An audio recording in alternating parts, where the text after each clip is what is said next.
En marge de la journée mondiale du sida, une réalité alarmante a été révélée à Bukavu. Dans une conférence, les prestataires de santé ont tiré la sonnette d'alarme. Ils sont actuellement à court d'intrants, rendant difficile la prise en charge efficace des personnes vivant avec le VIH. Au cours des échanges, une préoccupation majeure, la rupture des stocks, met en danger des milliers de personnes sous traitement antirétroviral. Les prestataires de santé soulignent que cette situation fragilise davantage les malades, surtout en contexte de guerre où les besoins sanitaires ne cessent d'augmenter. En termes de chiffres bruts, en 2024, au pays, on a dépisté à peu près 285 656 cas de tuberculose.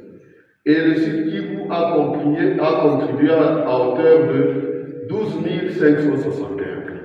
Pour le programme national multisectoriel de lutte contre le sida, un autre phénomène accentue la crise. De nombreux malades abandonnent les structures sanitaires et se tournent vers les guérisseurs de la rue.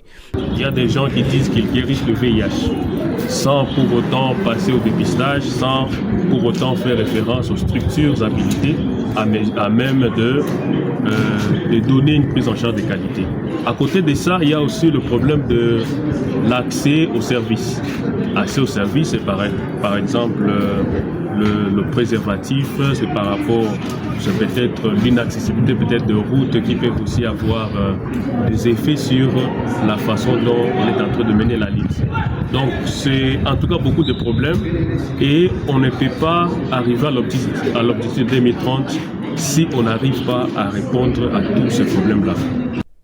Face à la pénurie d'intrants et au retour massif vers les guérisseurs traditionnels, les autorités sanitaires appellent à la responsabilité collective. Le VIH reste une maladie gérable, mais uniquement grâce à un traitement médical continu. En cette journée mondiale du sida, Bukavu fait face à une double réalité. Entre manque des intrants et des informations, la vie de nombreuses personnes dépend d'un accès urgent et régulier aux soins.